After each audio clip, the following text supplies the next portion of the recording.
Hi, today I'm going to talk about this garage, the design process to turn it into a ADU. Actually, we're going to keep the front of the garage. We're going to keep about 18 feet in the front, 18 and a half. So it'll be just deep enough for a small garage, kind of marginal, but we have to have the last 15 feet in the back for an ADU. So the garage is 22 feet wide, so that's going to make it a small garage and then a 330 square foot ADU in the back. Oh, and I failed to mention, let's see. Okay, this is going to be the apartment here, and then we're going to put parking over here, okay? So people will either access the apartment through the garage. The neighborhood's out here, so they might go through the garage if Dick wants them to do that. Or they might go from the parking to the back to that sliding glass door. So you could access it either way, okay? Now, the first thing on the design process, we went in and talked to the city planning people, and this garage was built 40 years ago. My friends lived in the house for like 40 years, a long, long time. But this garage, if you see the arrow, is built right on the property line. And that's the first thing I learned. I was hoping we could build a garage apartment, but I thought the property line thing was going to be a non-starter because, you know, you're changing the use from a garage to an ADU. They're going to say you can't be within 6 or 8 feet, whatever. So I thought they were going to just tell us no right off, but they actually said that was okay. So that was the first kind of surprise of the process, and we were really pleased. The one thing they wanted is that it's on a property line. You got to take out the window. You can't use the window, and you need to, at least on the part you're changing, you need to put a firewall in. So just fireproof sheetrock to, I don't know what they're afraid of, if it's going to burn into the neighbor's yard or from the neighbor's trees into our, I don't know. I guess there are trees here, so that could be a possibility. So just to give you a little rundown, so this is the garage. This is the existing home, and so we're going to put a small apartment in the back, about 15 by 22, and then the garage in the front, okay? Now this garage has existing doors, man doors, over on this side, over towards the house, and in the back also on this side toward the house. I have this one, you can see it outlined, but we're going to eliminate that. And the bathroom's not going to end up here. Second thing I learned is this is quite an iterative process. There are a lot of different ways to design in a small area like this.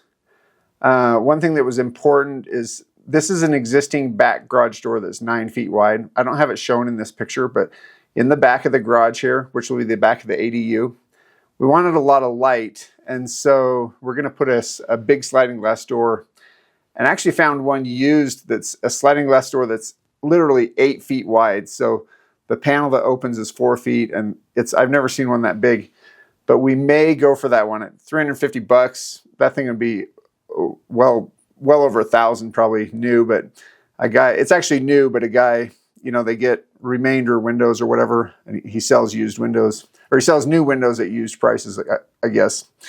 So we're going to probably put that in. Light is important, okay? That's an important thing. Okay, now I'll talk about my design things. Number one, it's an iterative process. We had a lot of different designs in this, and this shows some of the different designs. We had about 4 or 5 different designs, okay?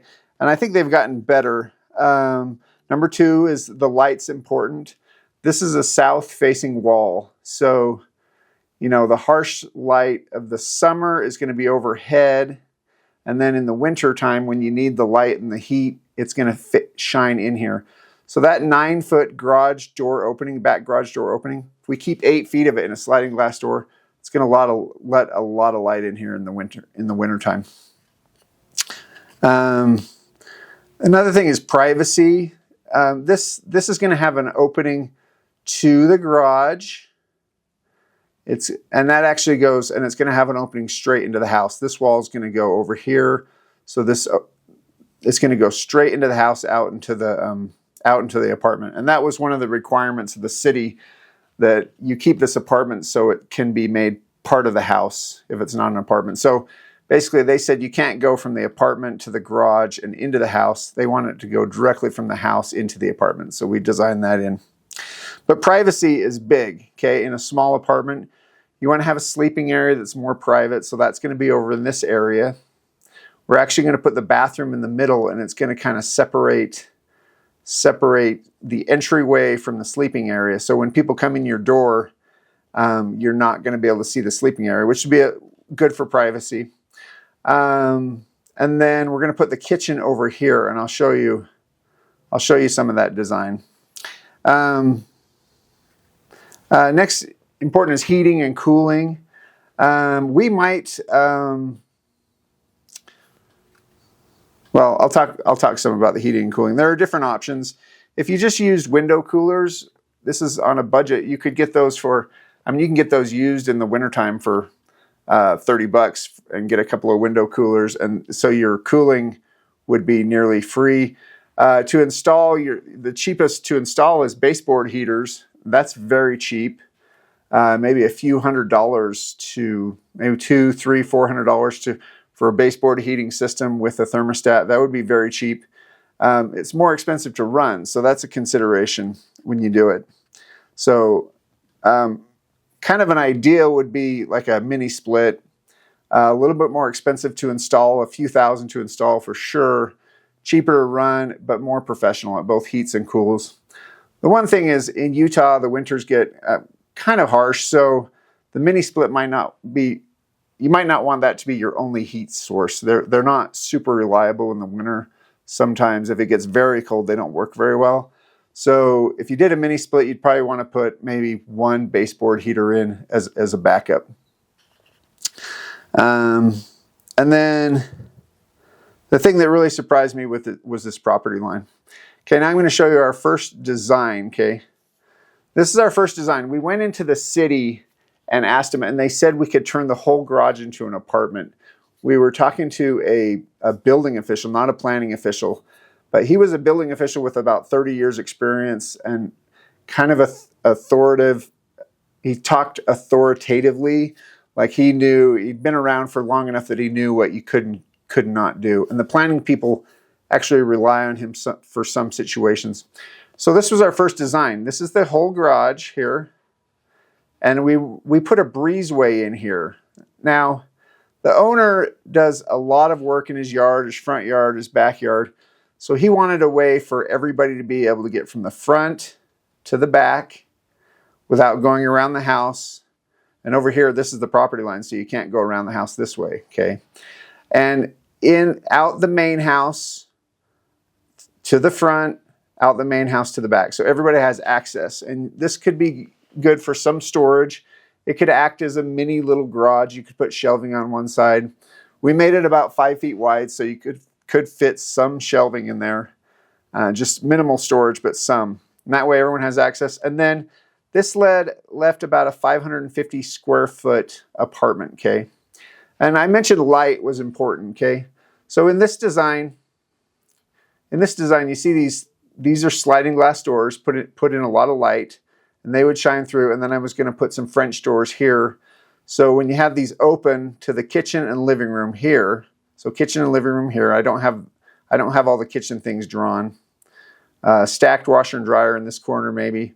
But when you have this open, it would act as more one space during the day, and then you'd be able to close that for privacy.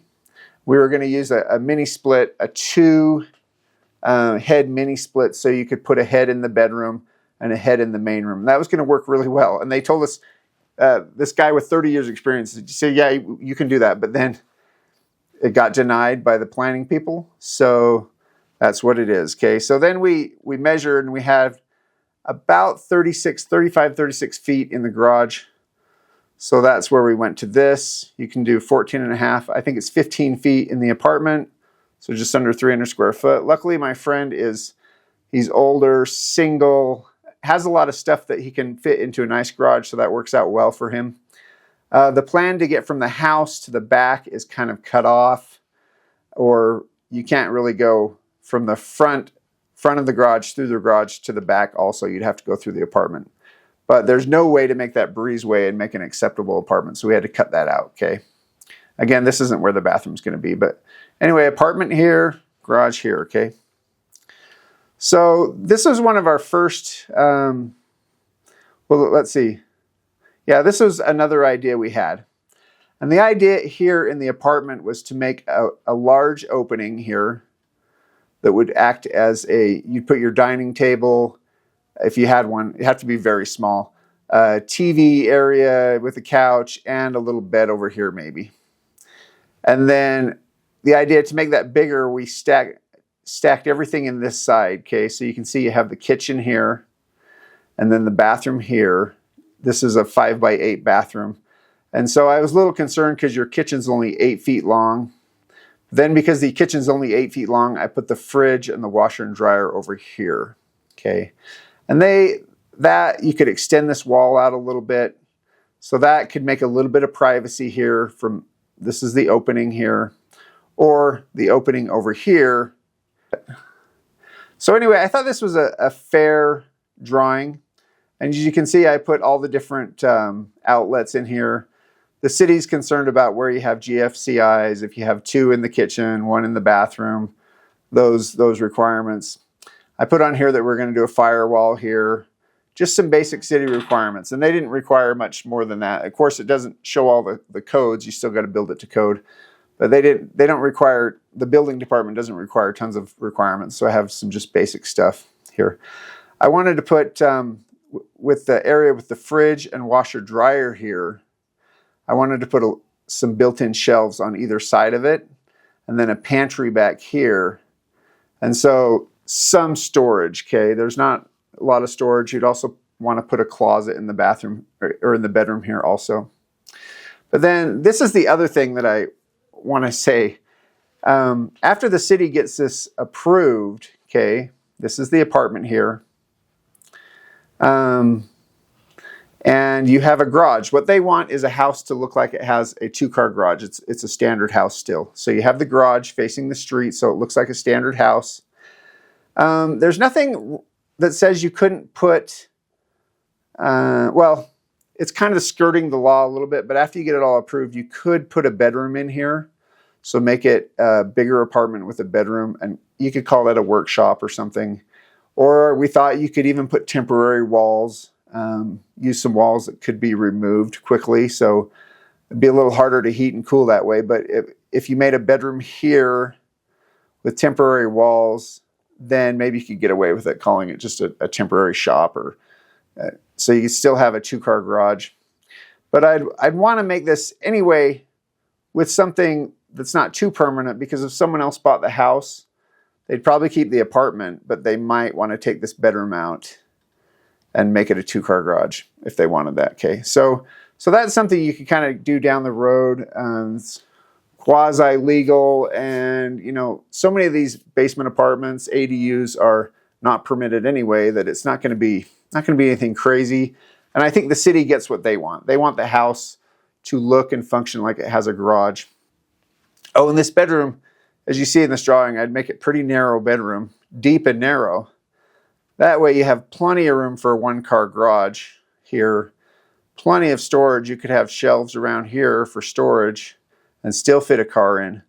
So where people aren't really parking in their garage as much as they used to back decades ago, it would make a nice storage area and a nice apartment. So I think that's a good solution.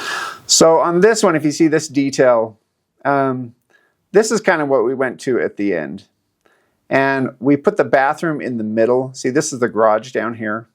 We put the bathroom in the middle, so it makes this kind of more natural entryway from the house here and from the garage here. This is a little entryway.